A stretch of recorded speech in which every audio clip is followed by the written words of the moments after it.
My boyfriend chose his sister over me just because she was poor, until I found out she'd been lying about everything. Bad weather likes to crash my big life moments. The day I met my boyfriend, the sky was threatening to flood the whole town, and the wind kept pushing people sideways every time they stepped out of a car. Someone thought it was a good idea to still go ahead with this community fundraiser in a rental hall near the edge of town. So there I was in a thrift store dress, holding a plastic cup of flat soda, pretending I was not freezing every time the door opened and another gust of air came in with the next batch of people. My name is Karen, by the way. And back then, I was the queen of pretending everything was fine, even when my life felt like one long juggling act. I worked as an office assistant at a small clinic.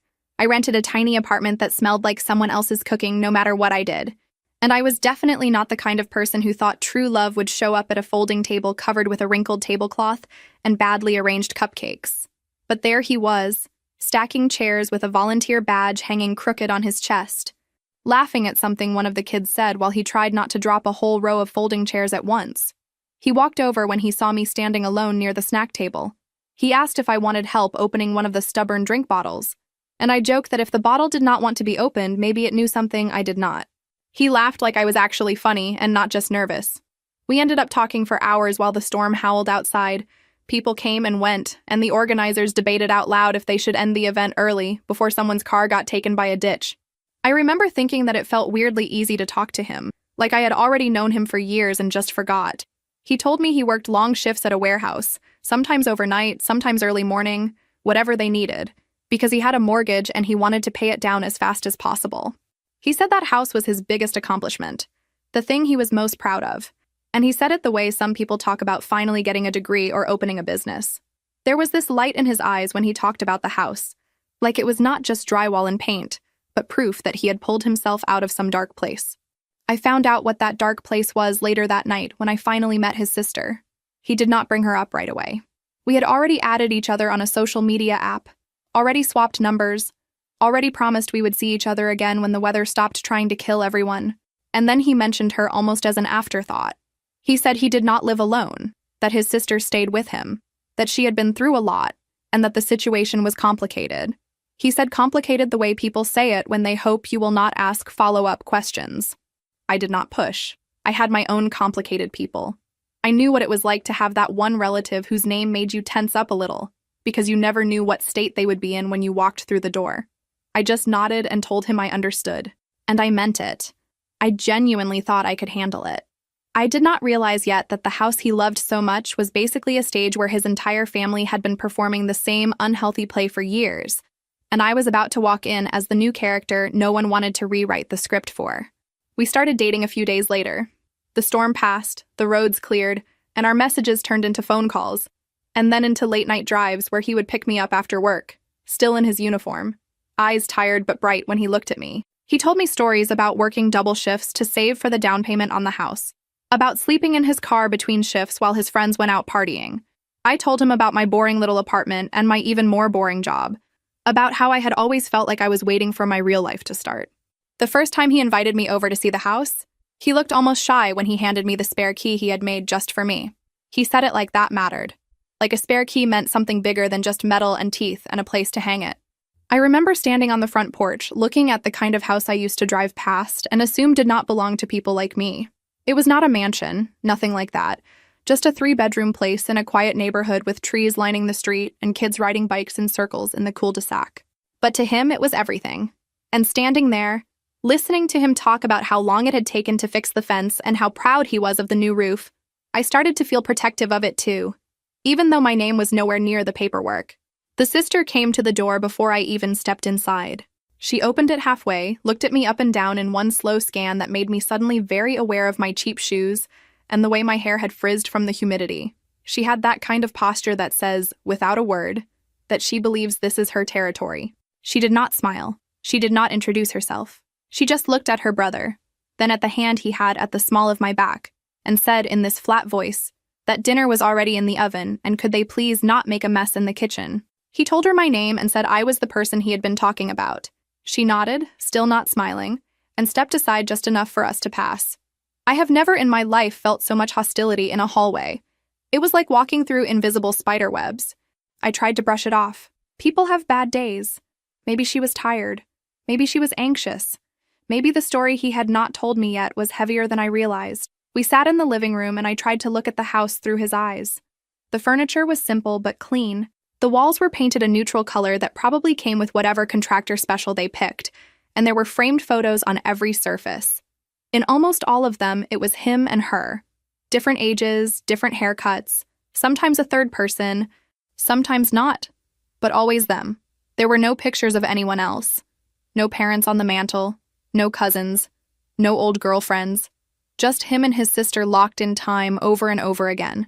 She sat in the armchair across from us and started asking questions in this weirdly polite but sharp tone. Where did I work? How much did I make? Did I live alone? How long had I lived in the city? Did I have debt? She did not even pretend to be subtle about it. It felt like a job interview where the job was gaining access to her brother's life, and I could see him shifting uncomfortably beside me, but he did not stop her. He answered for me a few times, trying to steer the conversation somewhere lighter, but she kept circling back to money, to stability, to what my long-term plans were. When I said I eventually wanted to move out of my apartment and maybe buy something smaller for myself, she gave this little smirk and said that buying property was not for everyone. She said it like I had claimed I wanted to colonize another planet. I laughed it off because I did not want to start a fight in a living room I had just set foot in. I did not know yet that the living room, the questions, the photos, all of it, were part of a structure she had built to keep him orbiting around her forever. Later that night, when he drove me home, he apologized for her.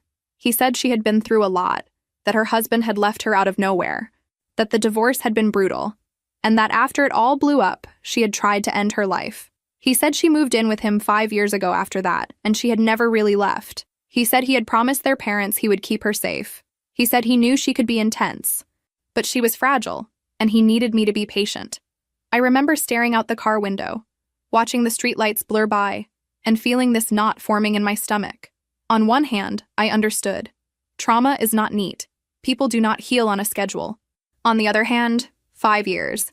5 years of living in his house, paying nothing, controlling the space. 5 years of every picture being just the two of them. 5 years of being the fragile one who everyone tiptoed around. I told him I could try. I told him I liked him enough to at least try. I told myself I could be the bigger person, the understanding girlfriend who did not get jealous of a sister who had clearly been through hell. I did not realize yet that trying to be the bigger person in a house where everyone else refuses to grow up just means you become the tallest target in the room. The months that followed were this weird mix of sweetness and tension. When it was just me and him, everything felt easy. We cooked, we watched dumb shows, we took late-night drives to get ice cream from whatever place was still open. We talked about everything and nothing. But whenever she was home, the whole house shifted. She claimed the living room every single night, sprawled out on the couch with a blanket, and the television volume set just loud enough that you could not really ignore it. If we tried to sit out there, she would sigh dramatically, or pause what she was watching and wait until we left, or start some conversation about her day that was clearly meant to drown out whatever we were talking about. I tried at first to make conversation with her. I offered to cook together. I asked about her job. I asked how she was feeling now compared to when everything fell apart. Sometimes she would engage for a few minutes, but it always turned into some backhanded comment. She would say I was lucky to still believe relationships could work out. She would ask if I was ready to support her brother when he burned out from working so many shifts. She would joke about how people always show their best version at the beginning and then start rotting from the inside once they feel safe. I started venting to the neighbor without even meaning to. She lived next door in a little house with flowers on the porch and a wind chime that never stopped tinkling. She introduced herself one afternoon when I was leaving, and she was coming home with grocery bags. And it just became this thing where we would wave, say a few words, and then one day I just spilled. I told her about the living room, about the questions, about the sister who treated me like a threat to be neutralized instead of a person. The neighbor sighed in that deep, knowing way that older women sigh, and told me gently that the situation had been tense long before I showed up. She said she had watched the sister strut around like she owned the place for years, while the brother ran himself into the ground, trying to make everyone happy. I did not like hearing that. I did not like feeling like I was walking into a mess that existed before me and might exist long after me. But I also liked him. I liked how he looked at me like he genuinely saw me. I liked how he remembered tiny details about my day that I had already forgotten. I liked how, when it was just us, I did not feel like I was auditioning for a part. So I stayed. I tried to make it work. The night I first stayed over, really stayed, like toothbrush in the bathroom, pajamas folded on his dresser, the sister watched me like a hawk. She did not even pretend to be discreet about it. Every time I crossed the hallway, she looked up. Every time I went into the kitchen, she appeared 5 seconds later, acting like she needed a glass of water or a snack or to wipe a counter that was already clean. She waited until he went to take a shower before bed to corner me in the hallway. She leaned against the wall like it was her throne and I was trespassing in her kingdom. She asked if I had given any thought to how my schedule would fit around their routine. I blinked because I honestly did not know what she meant. She explained, slowly, like I was not very bright, that she always watched her shows at a certain time, that she liked the kitchen a certain way, that she needed the bathroom free at certain hours in the morning because of her sensitive stomach. She asked what I planned to contribute to the house, financially, cleaning-wise, emotionally, as if those were all equal categories. I said I did not know yet, that we had not talked about moving in, that I was just staying the night. She gave me that little smirk again and said that women did not leave toothbrushes in bathrooms unless they had a plan. I wanted to tell her that her brother had asked me, that he was the one pushing for more time together, that I was just trying to keep up. Instead, I said nothing, because the shower turned off and I did not want him stepping into a full-blown fight the second he opened the door. Later, when we were in his room with the door closed, he seemed so happy to have me there that I did not bring it up. I told myself I would talk to him another time, a better time. That better time kept getting pushed back, because something always seemed to be burning in that house, even when there was no smoke. Months passed. We fell into a rhythm that did not really feel like mine, but I tried to fit into it anyway. I got used to keeping my voice down after a certain hour because she claimed to be a light sleeper. I got used to working around her moods when I needed to use the washing machine. I got used to sitting on the edge of his bed instead of on the couch if she was already sprawled there, even when she was clearly just doom scrolling on her phone with the television on as background noise. The first big sabotage came on a night that was supposed to be romantic. He had actually planned something. He asked his parents to take his sister out for dinner, told them he wanted some alone time at the house for once, and he spent the day cleaning and cooking and trying his best to make the place feel like ours instead of his and hers. I showed up with a bottle of cheap sparkling juice and a head full of hope. There were candles, music, a table set for 2. It was the kind of effort people tell you men never make anymore. His parents sent a message saying they were on their way to pick her up. She came down the hallway dressed up, makeup done, hair perfect, acting like she was the main event, and for a minute I thought maybe she was going to be happy for him. She hugged him. She even nodded at me in what might have been her version of politeness. And then right before she reached the door, she stopped. She turned back and said she felt sick. Her stomach hurt. Her head hurt. She did not think she could go out after all. She looked at him with these huge eyes, like a child asking not to be left behind. His parents arrived, confused, tried to convince her, but she clutched her stomach and said she felt like she might pass out. They left without her. The door closed. The candles on the table suddenly felt ridiculous. She flopped on the couch, grabbed the blanket, and turned on some loud show. I looked at him. He looked at me. He said he was sorry, that he would talk to her tomorrow. I said it was fine. I understood. But my chest felt like it was being squeezed in a vice. We ended up eating in the bedroom with the door closed while the television roared from the living room. I told myself this was just one bad night. I told myself that when people are fragile, they sometimes panic at the last minute. I did not want to be the girlfriend who demanded he ignore his sister's supposed distress just so we could have a nice dinner. So I swallowed my disappointment and my resentment along with overcooked pasta and tried to pretend the music coming from his small speaker was enough to drown out the sound of my own frustration. It did not stop there. The second sabotage hit harder because it cost me something that was mine, not just an evening. I had a big presentation at work coming up, one of those things that decides whether people keep seeing you as the girl who fetches coffee and prints things or start seeing you as someone they might actually promote someday. I had talked to him about it for weeks. He knew the date. He knew how nervous I was. He promised he would drive me that morning so I could go over my notes in the passenger seat instead of white-knuckling it through traffic. I woke up early, dressed carefully, checked my slides for the 1,000,000th time, and waited in the kitchen with my bag by the door. He was supposed to be ready 15 minutes before we needed to leave. 10 minutes past that time, his phone rang. His sister. Her contact photo flashed on the screen like an alarm. He answered and his whole face changed. His voice dropped, urgent and soothing.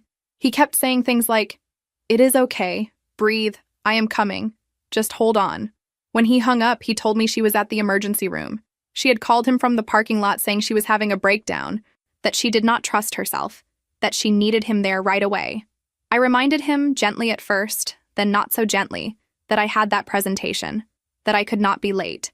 He looked torn for about 3 seconds, then said he could drop me off first. But his hands were already grabbing his keys like his body had decided before his brain caught up. The hospital was in the opposite direction from my job. I could see the math on his face. He told me he was sorry, that he had to go, that I would figure something out. He said rideshare, bus, anything.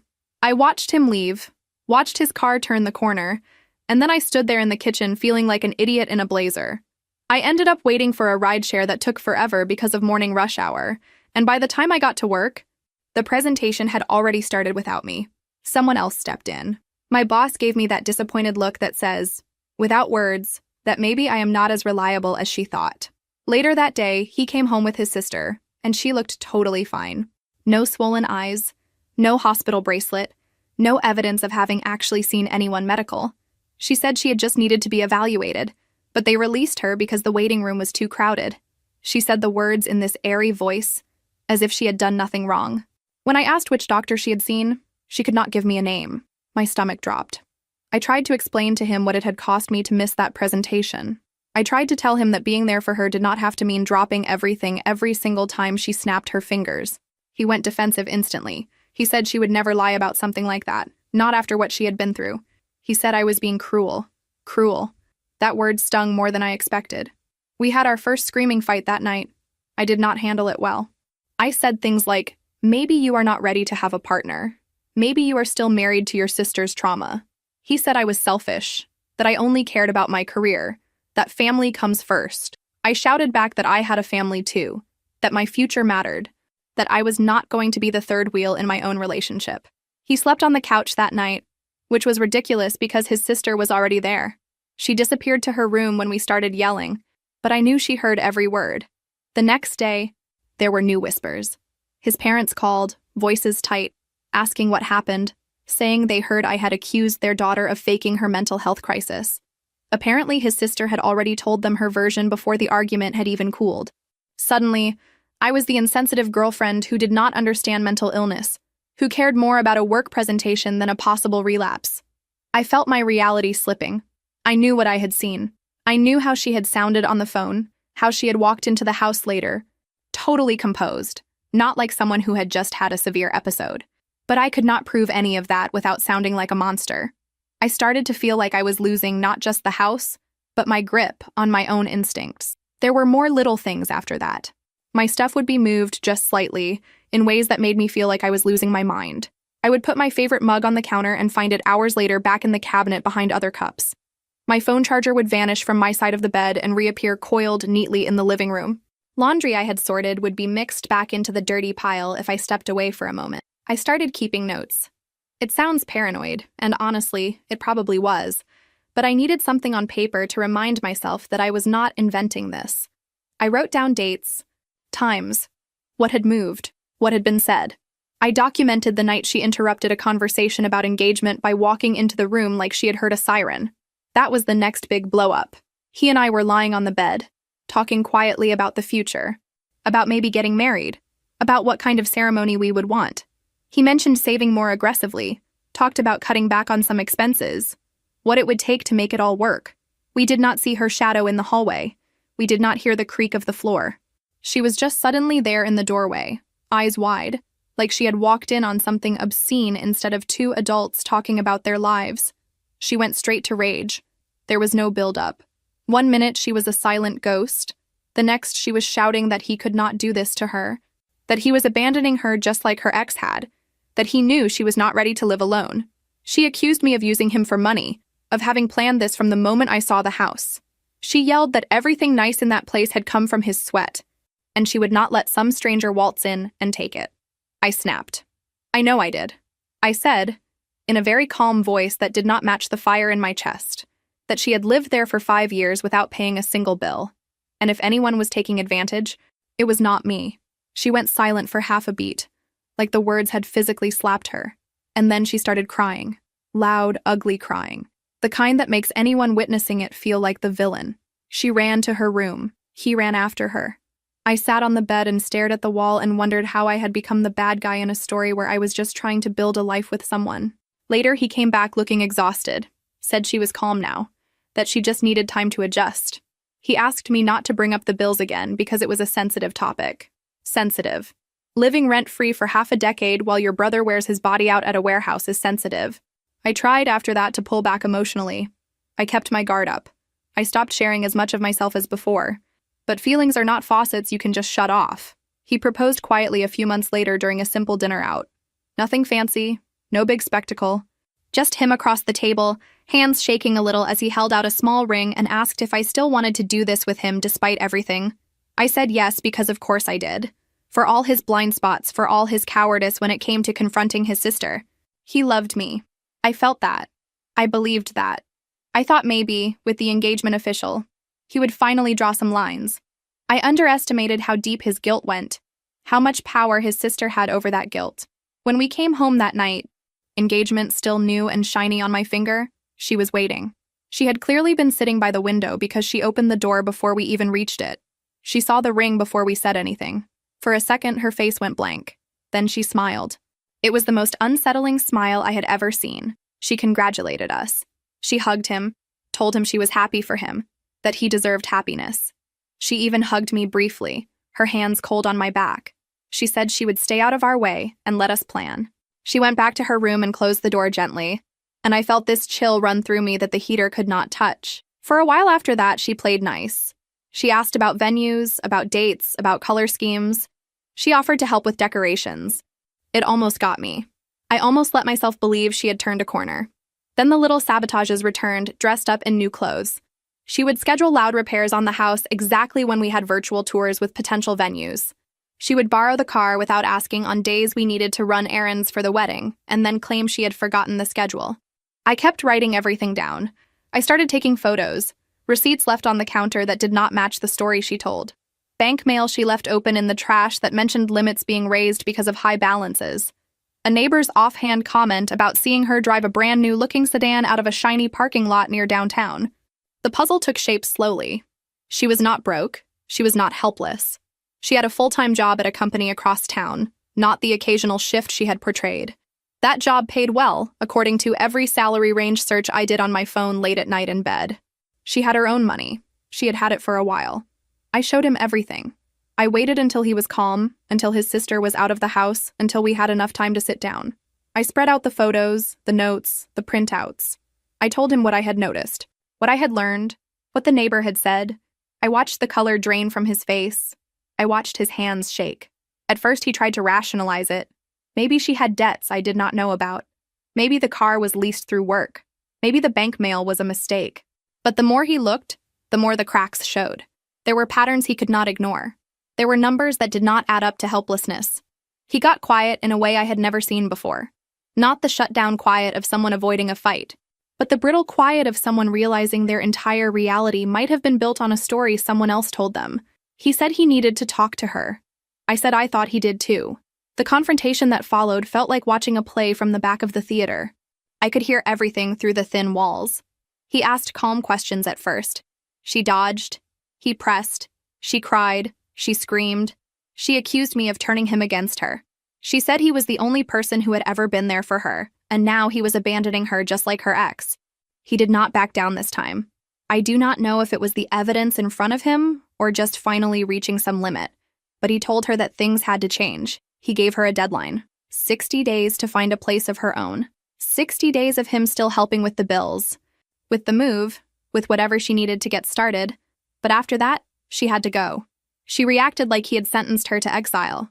She called their parents, sobbing into the phone loud enough for anyone on the street to hear. She told them he was heartless now, that his girlfriend had poisoned him, that no one cared if she lived or died. They came over that weekend ready to calm things down, and for once the universe did me a small favor. They saw the bank mail. They saw the car. They heard the neighbor's comment. They listened to him when he laid out everything. There was this moment in the living room where all four of them were standing there, and I was in the doorway, half in and half out, feeling like an intruder in a family war. His mother looked at his sister and asked, point blank, how she paid for that car if she had no money. His sister stumbled over her words. His father frowned. The narrative she had built over 5 years started to crumble right there on the beige carpet. The best friend showed up then, like some kind of chaotic neutral messenger. He had dropped by to say hi and got pulled into the mess in one breath. He sat down, listened, and then said what no one else wanted to say out loud. He told them he had seen this before. He told them their daughter had ruined 2 serious relationships in the past, using the same tricks. He told them she had learned that if she whispered about feeling unstable, everyone would drop everything and fall in line. It was brutal. It was also the truth. The deadline stood. 60 days. She hated me openly after that. No more polite masks, no more fragile act when I was around. She slammed doors, banged cabinets, made sure I knew exactly how much she blamed me for everything. I started keeping my packed suitcase under the bed just in case. 1 week before the deadline, she suddenly became sick. Mysterious stomach pain, late-night trips to the emergency room, vague posts on that social media app about being forced out while she was unwell. She sent him messages saying that if anything happened to her, it would be on his conscience. She called relatives they had not spoken to in years and told them a twisted version of the story. The deadline came and went. She was still in her room, still using the bathroom for long showers at inconvenient hours, still leaving passive-aggressive notes about dishes in the sink. He hesitated. I could see it. The guilt had its hands around his throat again. I broke before he did. I packed a bag one afternoon while he was at work. I wrote a short note and left it on his pillow. I walked next door and knocked on the neighbor's door, voice shaking as I asked if I could stay with her for a while. She did not even blink. She made up the guest bed and handed me a mug of tea and told me I did not have to explain anything until I was ready. He showed up 2 days later looking like he had not slept. He sat at the neighbor's kitchen table and told me he had finally started the legal process. There were forms. There would be a hearing. It would take time, but it was happening. He said he could not bear the thought of me building a life anywhere else, while his sister slowly strangled his future in that house. The weeks that followed were slow and vicious. His sister did everything she could to make the environment unbearable before she left. Clothes ruined by bleach mysteriously appearing in the laundry. Scratches suddenly gouged into the wooden floor in the bedroom. A sentimental dish that used to belong to their grandmother smashed on the counter with a note that said, "Accidents happen." He documented it all. Photos, dates, everything. Because the lawyer had told him to. The sister, who had spent years playing the helpless one, now showed her teeth. She locked herself in her room and claimed tenant rights. He could not just change the locks because she had been there so long. The system that was supposed to protect vulnerable people now had to be used against someone who had been faking vulnerability for gain. His parents, finally fully awake, backed him. They offered to help her with deposits for a small apartment. They told her this was the healthy thing, that she needed to stand on her own 2 feet. She spat their kindness back in their faces and posted more bitter messages online about being betrayed by everyone she loved. The day the moving truck finally pulled up, months after that first deadline, the air in the house felt different, heavy, charged. She supervised the movers in icy silence, barely looking at anyone. She took everything she could, including some items that technically were his, but he let it go. He just wanted her out. When the truck pulled away and the house went quiet, he stood in the living room and cried. Not the silent tears of someone who regrets a decision, but the full-bodied sobs of someone who has just realized how much of his life had been spent carrying someone who never intended to walk on their own. I stood there with him, not really sure what to say. My own relief tangled with a strange grief for a relationship that had been damaged beyond repair. We painted the walls a few weeks later. New colors, new furniture arrangements, small changes that felt bigger than they looked. We took down most of the photos and replaced them slowly with new ones. Not just of us, but of friends, of his parents, of dinners and holidays that did not end in shouting matches. The house started to feel lighter, like it was finally allowed to be what it had wanted to be all along. A home, not a holding cell. His mother reached out to me separately one day and asked if we could meet for coffee. She apologized for not seeing things sooner, for believing her daughter's performance over the quiet reality I had been living. She admitted she had been afraid that confronting one child meant losing her entirely, and in trying to save her, they had almost cost their son his future. I told her I understood more than she thought. I told her I knew what it was like to tiptoe around someone who made their pain everyone else's excuse. I also told her that understanding did not erase the damage. We both agreed on that. Some things you acknowledge, you work through, you move on from, but they still leave marks. We eventually went through with the wedding. Smaller than originally planned, more intimate, fewer people, more boundaries. We invited his sister because I did not want to be the reason their relationship stayed permanently broken if there was any chance, however small, of something softening later. She sent a short message saying she would try to make it. On the day of, she did not show up. Instead, she sent him a long, rambling text about how watching him move on without her was too painful, about how she would always feel like he had traded her in. He read it once, put the phone in his pocket, and walked back to the dance floor. We did not talk about it again that night. Sometimes when the house is quiet and the only sound is the hum of the fridge and the distant noise of a late-night car passing by, I think about how close I came to walking away for good. I think about the versions of me that live in other timelines. The ones who did not stay. The ones who did stay but never spoke up. The ones who turned into shadows in hallways tiptoeing around someone else's volcano. In this one, I stayed. But I also drew a line. I left when I had to. I made him choose. Not between me and his sister, but between living in the past and building an actual future. It still feels messy. It still hurts sometimes. Family wounds do not close just because people move out. But when I wake up in that house now, I do not feel like a guest in someone else's drama. I feel like it is mine too, not just because there is a ring on my finger or my name on some piece of paper now, but because I fought for it. Because I stopped letting other people's trauma take up every inch of space. Because I finally believed that my sanity, my career, my little dreams of having a house that smelled like my own cooking were worth protecting. People like to say that houses remember what happens inside them. If that is true, then this house remembers the nights of slammed doors and whispered threats and silent tears. It remembers the way guilt echoed louder than any argument. But I like to think it also remembers the first time I sat on the couch after she left. Legs tucked under me, hair a mess, eating leftovers straight from the container, laughing with him over some stupid show, and feeling for the first time like the walls were not closing in, but opening up. Maybe one day she will get help for real. Maybe she will figure out how to live without needing someone else to hold her up as a permanent job. Maybe she will hate me forever. That part is not really my story anymore. What I know is that I walked into a house that was already haunted by a living person, and somehow, with a lot of screaming, a lot of crying, and a judge's signature, we managed to let that ghost go. It is not a perfect ending. There is no big group hug, no magically healed family. There is just us, in a small house on a quiet street, paying the bills, arguing over stupid things like who left a wet towel on the bed, making up, learning how to be partners without third parties hijacking every decision. There is just real life, which is messy and petty and painful and, on good days, pretty good. And honestly, I will take that over a drama-filled living room with a permanent third person on the couch any day. If you are wondering whether everything magically stayed peaceful after all of that, it really did not. Real life is not a movie, and there is no closing credits scene where everyone suddenly learns all the right words to say forever. We still had plenty of nights where something small turned into something loud, and then into that awful quiet that feels heavier than yelling. There were mornings where I went to work with swollen eyes and too much concealer, because the argument had dragged past midnight, and neither of us wanted to be the first to back down, even when we had no idea what we were really fighting about anymore. Those arguments were not always about his sister, at least not directly. Sometimes they were about dishes, or who forgot to take the trash out, or why he seemed distracted when I was talking, or why I shut down instead of saying what I needed. But underneath almost every fight, there was this shared bruise from everything that had happened in that house before. I would say something sharp, and then immediately hear my own voice and hate that it sounded a little bit like his sister on her worst days.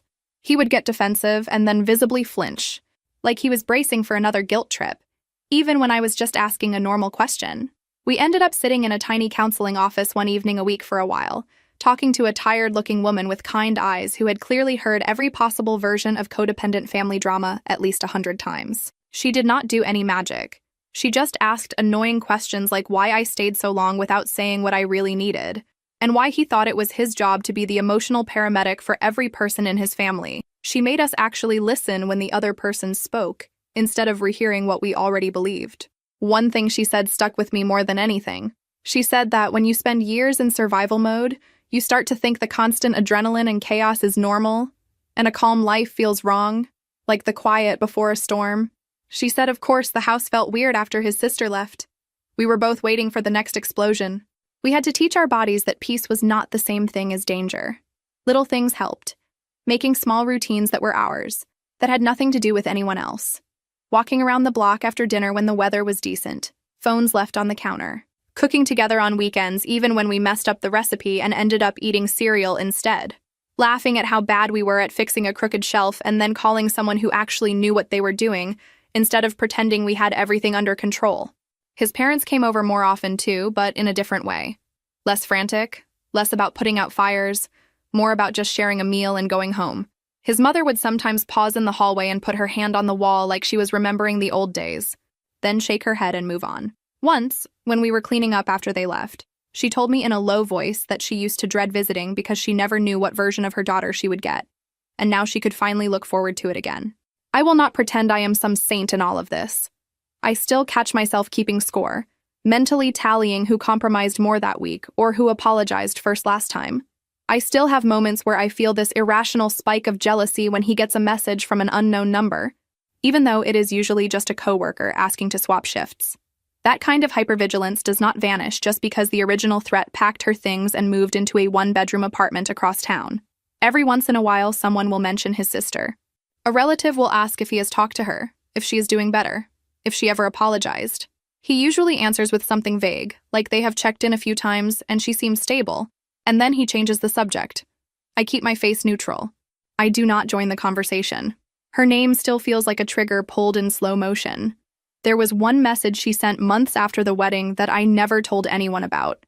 It popped up late one night, long after he had fallen asleep on the couch with the television still murmuring. It was long, rambling, and not really an apology. She said she hoped I was happy. She said she knew I would always see her as the villain of my little story. She said that one day I might understand how terrifying it is to watch someone move on without you when you built your entire identity around being their reason for staying. For a second reading it, I felt this weird ache in my chest.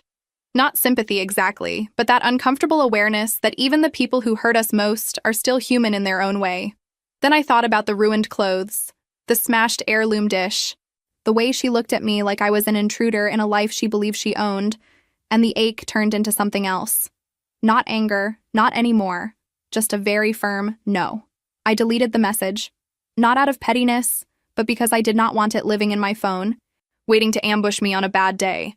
If she ever really wants to make things right, it will not be through a half-honest paragraph sent at midnight.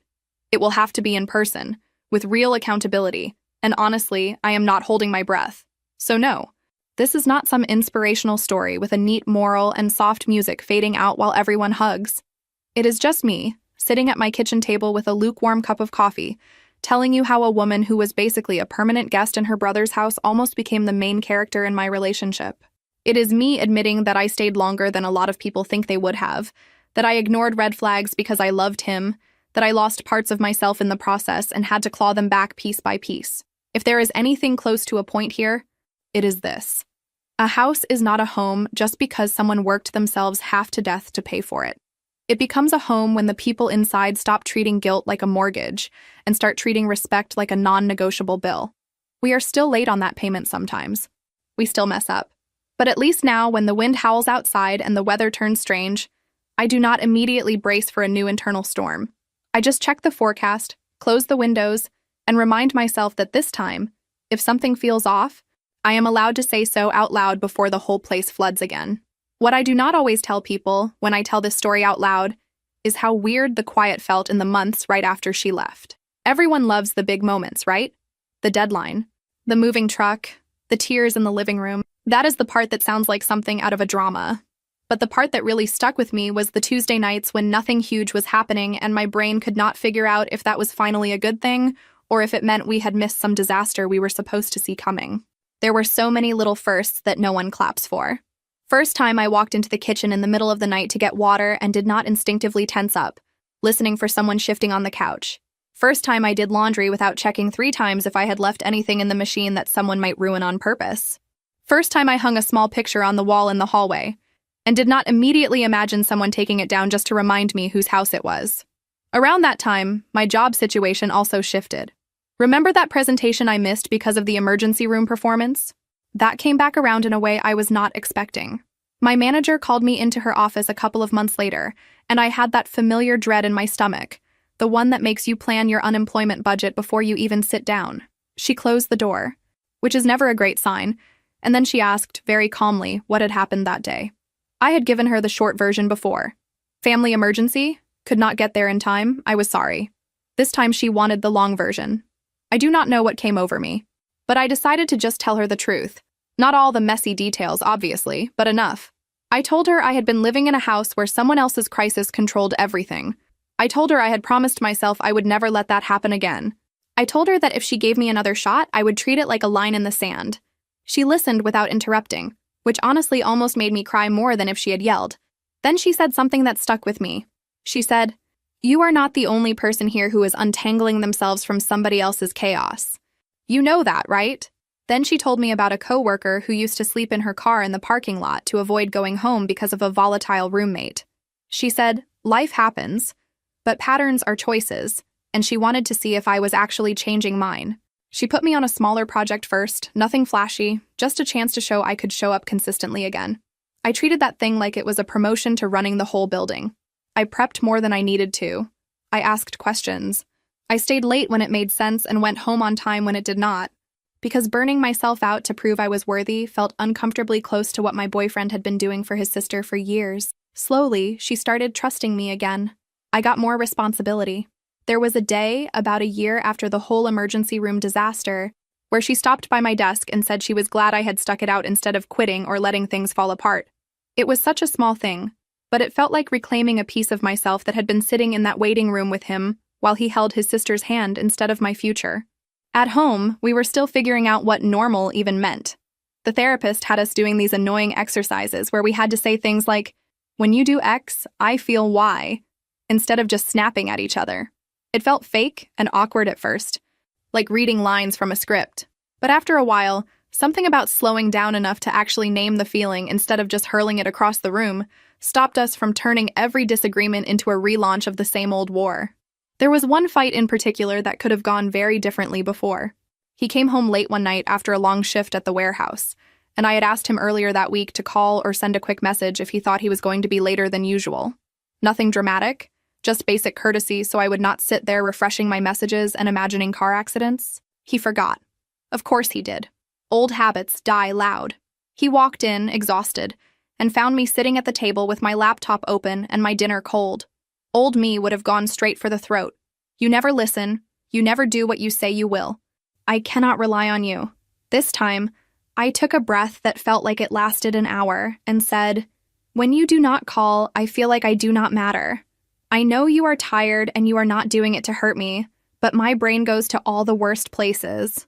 He stared at me for a second like I had spoken a different language. Then he dropped his bag, sat down, and said he was sorry. Not defensively, not in that "sorry you feel that way" kind of way, but in the way that lets you see the regret. He admitted he had spent so many years running around putting out his sister's fires that his default setting was still react to whatever screams the loudest.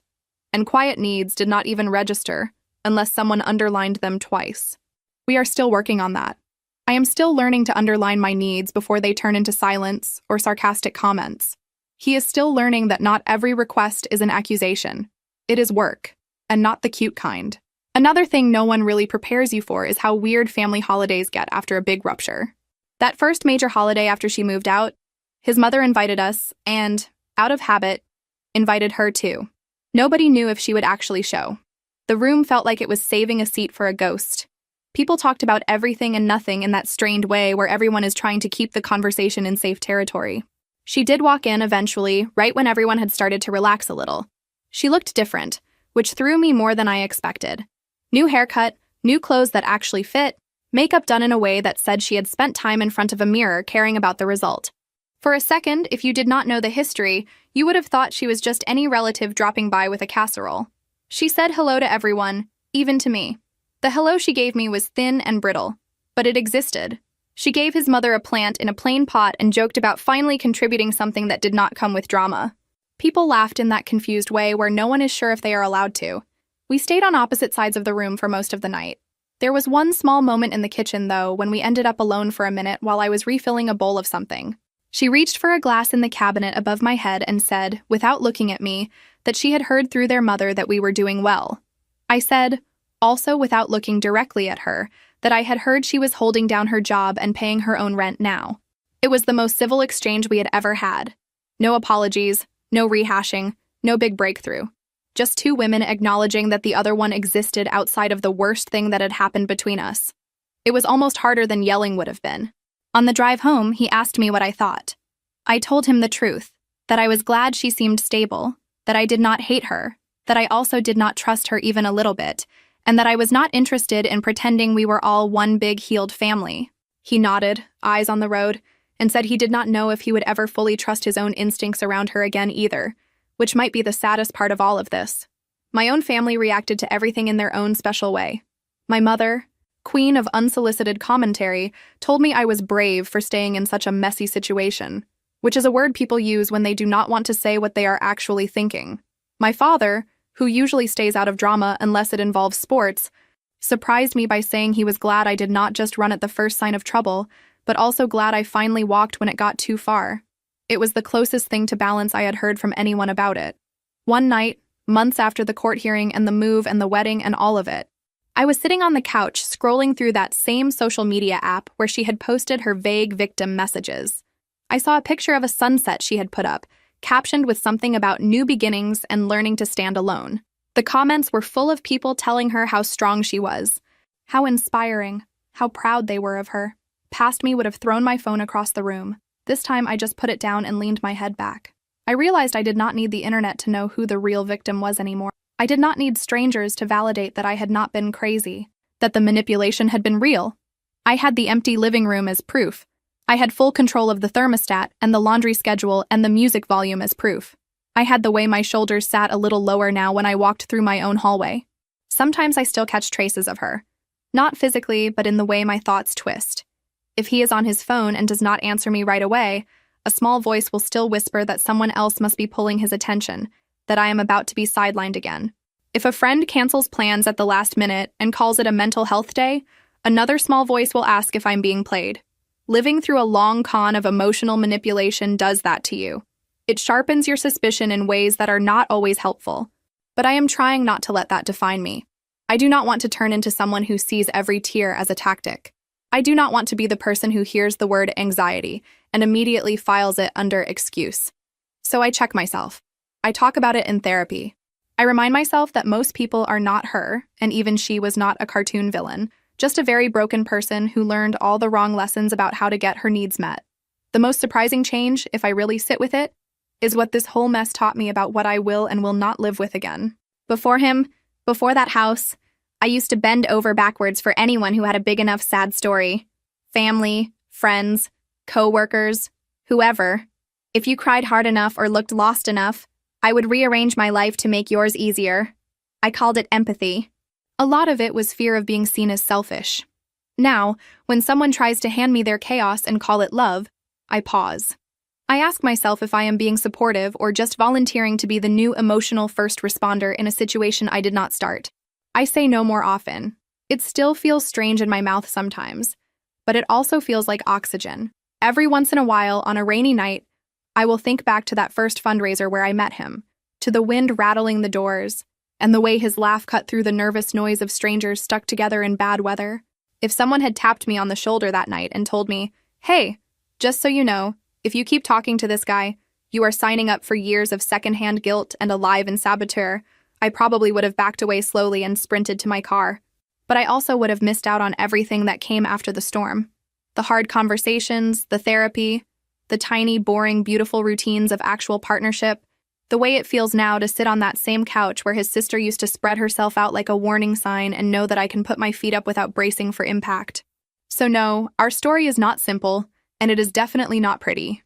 It is scratched up and patched together, full of bad decisions and late realizations and one very long eviction process. It is also mine. That might be the biggest difference. For a long time, I was just a guest star in a show that had started before I was ever cast. Now, for better or worse, I am one of the writers. And if another storm rolls in one day, if some new crisis bangs on the door demanding that we throw out our boundaries and set ourselves on fire to keep someone else warm, I know at least this much. I will not go back to living in a house where my name is only on the mail but never on the decisions. I will grab my own coat, check the locks, and make sure we are the ones deciding who gets to come in and how long they stay. The weather can do what it wants outside. Inside, this is finally our home, not a permanent shelter for someone else's unfinished healing. One of the last little full-circle moments came on an ordinary weekday, when the neighbor knocked on our door instead of the other way around. She needed help carrying in a bulky box, and as we wrestled it up her steps together, she laughed and said she still remembered the day I showed up on her porch with a suitcase and eyes that would not stop darting back at my own front door. She said, "You realize you do not look over your shoulder like that anymore, right?" I did not until she said it. I walked back to my house after that, key warm in my hand, and for the first time, it hit me that the danger I was always scanning for was not in the building anymore. It was just old muscle memory catching up to a safer life.